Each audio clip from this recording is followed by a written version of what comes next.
because it also builds muscle in your legs. Okay, so it's all these other aspects. No? I don't know if you know how to eat a balanced meal. Yan ang bottom line. Marunong ba kayong mag-balanced meal? Okay, ganito. Okay, sige nga, let's find out. Sige, curious kami. How's a balanced meal? What is a balanced meal? It has all. Wala. Okay. What's that? Protein, carbs, and all those stuff. Protein, carbs, and That's it. I don't know. Micronutrients. But how does it look? Like, let's say in a plate. In a How will plate. it look like What in are a the plate? proportions? Half of my plate is rice. Parang kargador eh. Ang dami-dami ng ulam tapos Make your dessert. And then on the, what's your drink? Water. Water. That's it. True. And so we've been espousing the plate method. The history behind that, why it became popular. And you know how I found out about this? I read my son's, the almanac, those time for kids almanac. And it said about the plate method being endorsed by Michelle Obama back in 2010 or 2011, something like that, 2011.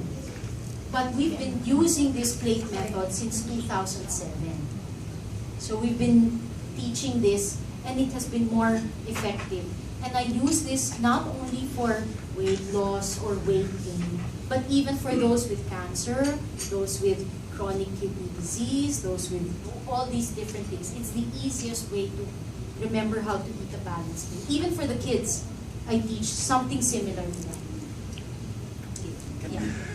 So she asked about sarcopenia. Baka hindi naman talaga sarcopenia yan. Baka yung muscle mo lang is not really that, the mass is not appropriate maybe for your age and your height. And so I also do that. I take my body composition analysis before quite regularly. And it's really difficult to increase the muscle mass. But it's possible. One way is again through exercise. And it's not just ordinary exercise like walking or running. It should be resistance strength training. Let's say you lift weights, you do squats. Those are the things which put pressure on the muscle, and of course the muscle exerts effort in order to resist a certain weight. So those are the kind of exercises that you need to do. However, you also have to feed it properly. So there is a delicate balance between exercise and nutrition. And of course, you have to have your adequate protein intake and decrease maybe your fat and your carbohydrates especially, but you need the carbohydrates. But you also need the fats. So there is a delicate balance, and as Nina said, you have to follow the proportions and the plate proportions as a guide. That's the one that she said. Now, there's also an important thing that maybe a lot of us overlook, which is the timing of the nutrients. Right? So the nutrient intake should be timed. Let's say within 1 hour after exercising, you should take, that's the best time to indulge on your desserts. Because that's the time that your glycogen stores are being, depleted, and they were depleted during exercise. So now you're trying to restore them by eating the, let's say, more carbohydrates, and also you have during that time you also have to take proteins so that your muscles will build more protein, and because it's in an anabolic phase. You know what anabolic phase means, or anabolism? The building up. Yes, in the building up phase. So it's synthesizing more protein to build more muscle, because muscle is made up of proteins, right?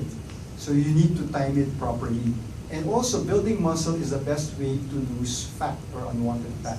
Because the more muscles that you have, the more energy is required. Parang yan eh, pag bumili ka ng kotse na, let's say, na mamahalin, no? Na malaki, mas maraming fuel ang kailangan mong gamitin para patakbuhin yun. So if you have more muscles, yun lang, medyo expensive sa food kasi you need more fuel.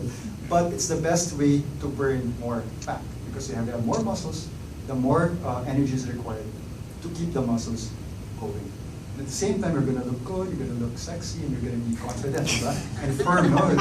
Your firm legs, firm arms. Yun yung, I think most people would That's not the reward. admit that it's the primary reason, especially for people our age. they will say, I'm doing this for health, but that's actually It's because actually of not. vanity. Yeah.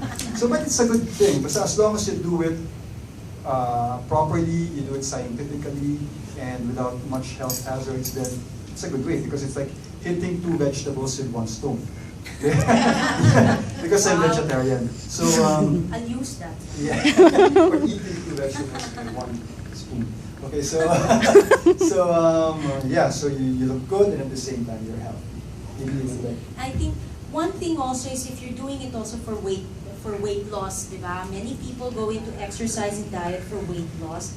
But you know, what you want to do is build muscle. So some people, they say, I'm not losing any weight, so they're cutting down even more, That's doing right. more exercise. When actually what's happening is, instead of, they lose the fat, but they're gaining the muscle. So the weight actually remains the same, but you're actually getting healthier and looking better. No? Because So you're I think gaining more muscle. which is what we want. But it's not true that the fat gets transformed No, into no, no, muscle. no, ah. it's not that. Because a lot of people ask me that. The fat disappears, and the more It muscle is being becomes, built. yeah, that's right.